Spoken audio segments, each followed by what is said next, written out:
तो देखो बच्चों, अपना जो यूनिट चल रहा है और ये यूनिट है क्या, उपसह संयोजी यौगिक। आज हम इस यूनिट में अब जो टॉपिक डिस्कस करेंगे और ये टॉपिक है क्या, संकुल यौगिकों का स्थायित्व, स्टेबिलिटी ऑफ कॉम्प्लेक्सेस। ओके, तो देखो बच्चों, जो संकुल यौगिक होते हैं उनका ऊष्मीय स्थायित्व मीन्स वो हीट के प्रति कितने प्रतिरोधक हैं, या फिर बलगतिक स्थायित्व कि वो रासायनिक रूप से कितने स्थायी हैं, इन सबको स्पष्ट करने के लिए हम इस टॉपिक को अच्छी तरह से डिस्कस करेंगे। तो ये जो स्थायित्व होता है ना संकुल यौगिकों का, ठीक है, तो वो किन किन कारकों पर निर्भर करता है, इसी को हम डिटेल में डिस्कस करेंगे। ओके, तो यही मैंने लिखा है कि ये निम्नलिखित कारकों पर निर्भर करता है। पहला है संकुल स्थिरांक, या बल्कि हम इसे बोलते हैं, ठीक है, क्या बोलेंगे, स्थायित्व स्थिरांक। ठीक है, हम इसे क्या बोले, स्थायित्व स्थिरांक, स्टेबिलिटी कांस्टेंट। तो ये होता क्या है, देखो स्टेबिलिटी कांस्टेंट जो है, हम इसे समझें कि होता क्या है। तो देखो, जो संकुल यौगिक है ना, एक प्रकार के लवण की तरह होते हैं।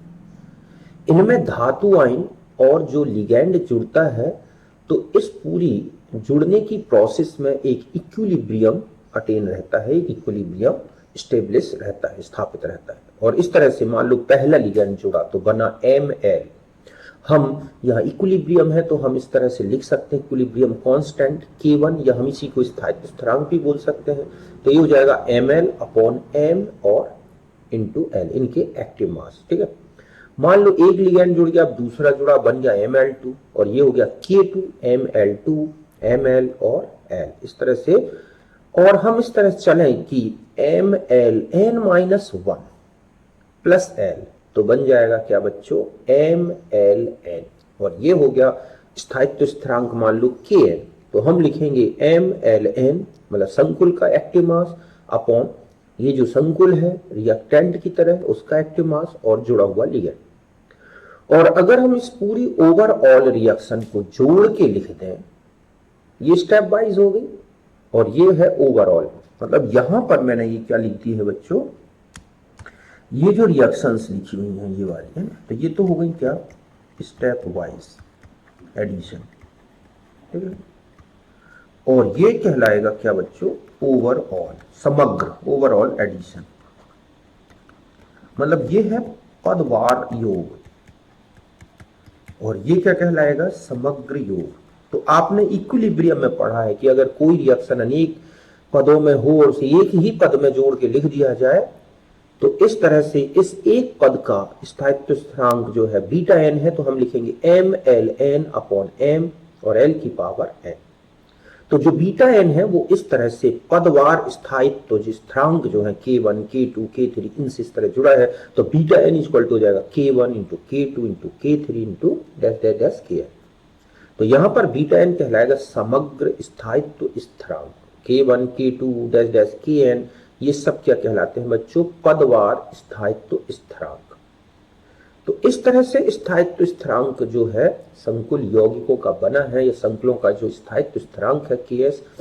तो अब यहां पर स्थायित्व से कैसे जुड़ा है, तो देखो संकुल का स्थायित्व समानुपाती बीटा एन, मतलब संकुल के लिए स्थायित्व स्थिरांक जितना ज्यादा होगा संकुल उतना ही ज्यादा क्या होगा, स्थायी होगा। जैसे K4 या ठीक है FeCN6, या हम इसे आयन के रूप में ले रखा है FeCN6 4 माइनस, बीटा एन है 1.8 इंटू 10 की पावर 6, और FeCN6 3 माइनस का जो है बीटा एन वो है 7.6 इंटू 10 की पावर 43। तो आप देख रहे हैं कि जो FeCN6 3 माइनस है, इसका स्थायित्व स्थिरांक कितना ज्यादा है। इसका मतलब है कि दूसरा जो संकुल है, ठीक है, वो पहले के रिस्पेक्ट में बहुत ज्यादा स्थायी है। ऐसा इसलिए भी है बच्चों क्योंकि यहां पर 2 प्लस है और यहां पर 3 प्लस है। तो जहां पॉजिटिव चार्ज ज्यादा है, लिगैंड ज्यादा अट्रैक्ट होंगी और ज्यादा स्थायित्व आ जाता है। तो इस तरह से अगर आपको संकुल यौगिकों के स्थायित्व स्थिरांक दे रखे हैं और उनका स्थायित्व पूछ ले तो सीधा ध्यान रखना है डायरेक्टली प्रोपोर्शनल, मतलब संकुल का स्थायित्व समानुपाती है स्थायित्व स्थिरांक। ओके, और एक और होता है अस्थायित्व स्थिरांक, इनस्टेबिलिटी कांस्टेंट। तो इनस्टेबिलिटी कांस्टेंट जो है, ठीक है, बिल्कुल उल्टा है बच्चों।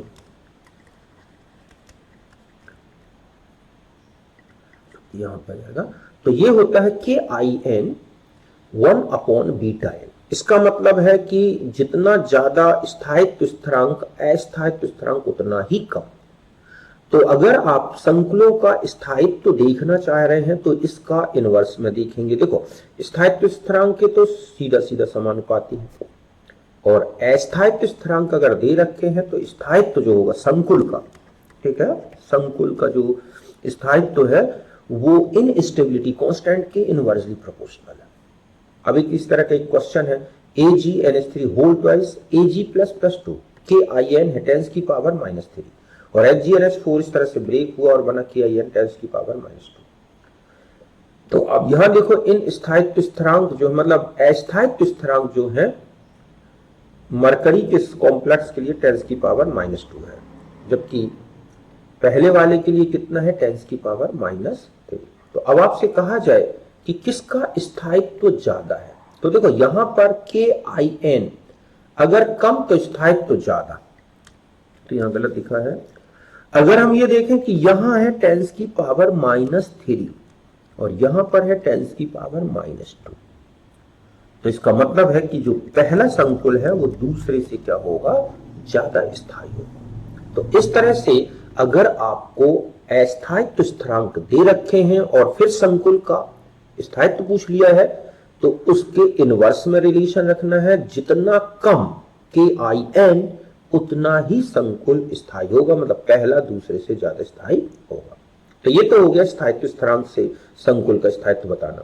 दूसरा है धातु आयन की ऑक्सीकरण अवस्था। एक बात ध्यान रखें, अभी आपने देखा भी है कि जो FeCN में अभी मैंने आपको बताया था 2+ है और यहाँ 3+ है, तो देखो 3+ वाले का स्थायित्व ज्यादा है, बहुत ज्यादा है। तो यहां पर ध्यान रखना है संकुल का स्थायित्व, ऐसे कि जो संकुल है संकुल का स्थायित्व धातु आयन की ऑक्सीकरण अवस्था के समानुपाती होता है। जितना ज्यादा धनावेश धातु आयन में, लिगैंड उतनी ही दृढ़ता से बंधेगा, उतना ही ज्यादा अट्रैक्ट होगा और संकुल उतना ही ऊष्मीय रूप से स्थायी होगा। समझ गए ना? तो संकुल का स्थायित्व समानुपाती है धातु आयन की ऑक्सीकरण अवस्था। जैसे FeCN होल 6 3- और FeCN होल 6 4-, तो यहां पर Fe3+ है और यहां पर 2+ है, तो ये ज्यादा स्थायी है और ये कम स्थायी। तीसरा है धातु आयन की त्रिज्या। तो संकुल का जो स्थायित्व है, ठीक है, संकुल का स्थायित्व समान, ठीक है, व्युत्क्रमानुपाती आयनिक त्रिज्या या धातु आयन की त्रिज्या, मतलब छोटी त्रिज्या तो संकुल ज्यादा स्थायी।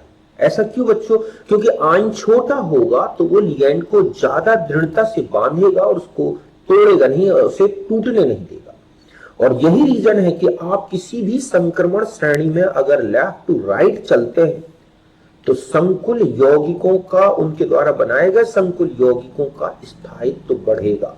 और अगर आप ऊपर से नीचे भी चलते हैं तो भी बढ़ेगा, क्योंकि ऊपर से नीचे जाने पर जितना परमाणु क्रमांक नाभिकीय आवेश बढ़ता है उस हिसाब से आकार नहीं बढ़ता। तो संक्रमण तत्वों में चाहे श्रेणी में चलो चाहे वर्ग में चलो, संकुल यौगिकों का स्थायित्व बढ़ता जाएगा।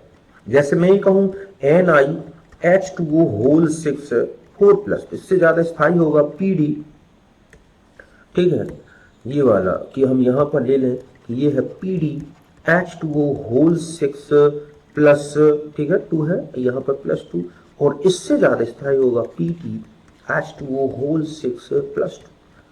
तो ध्यान रखें, जितना छोटा धनायन उतना ही स्थायी संकुल, श्रेणी में स्थायित्व बढ़ता है और वर्ग में। तीसरा है धातु आयन की श्रेणी।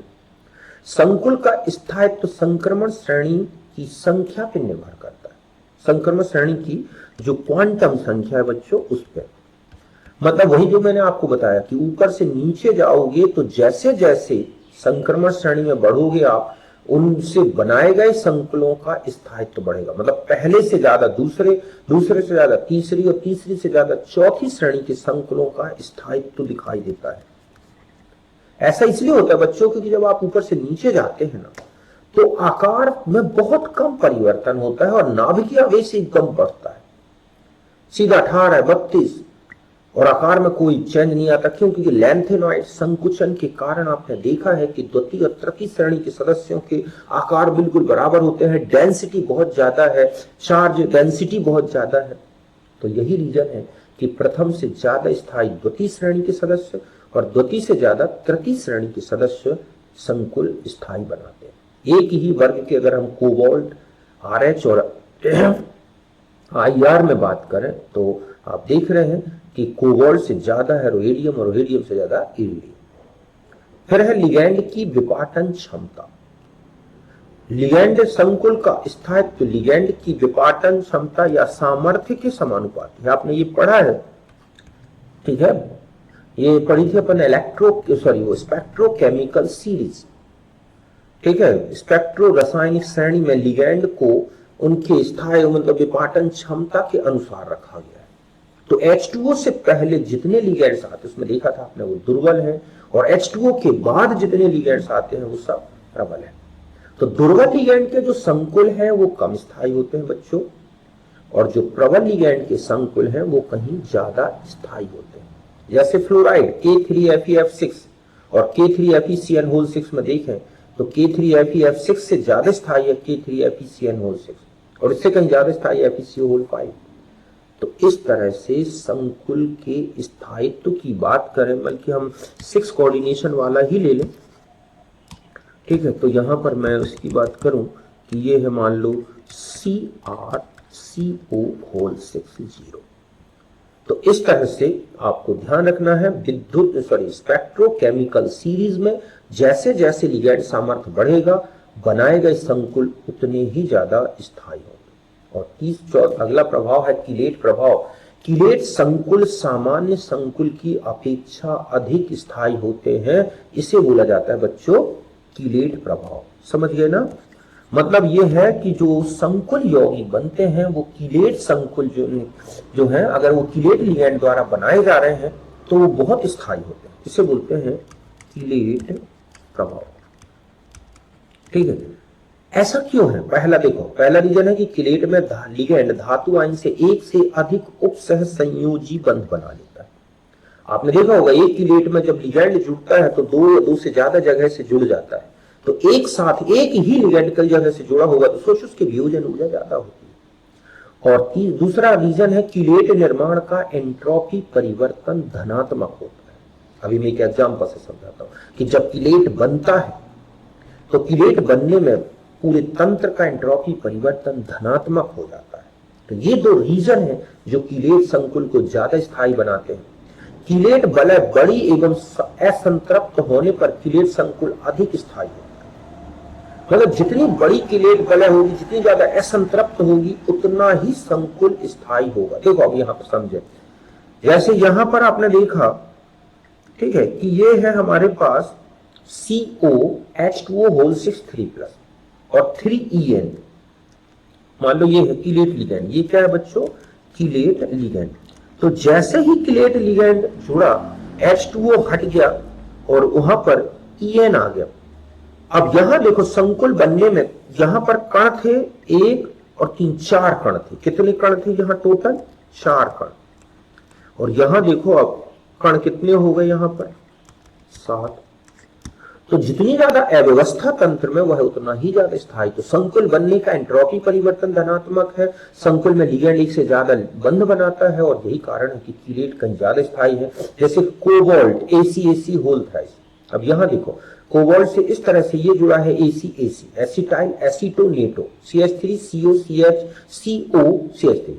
O में माइनस चार्ज होता है ये, इसीलिए कोबाल्ट की जो 3+ है और 3- न्यूट्रल है।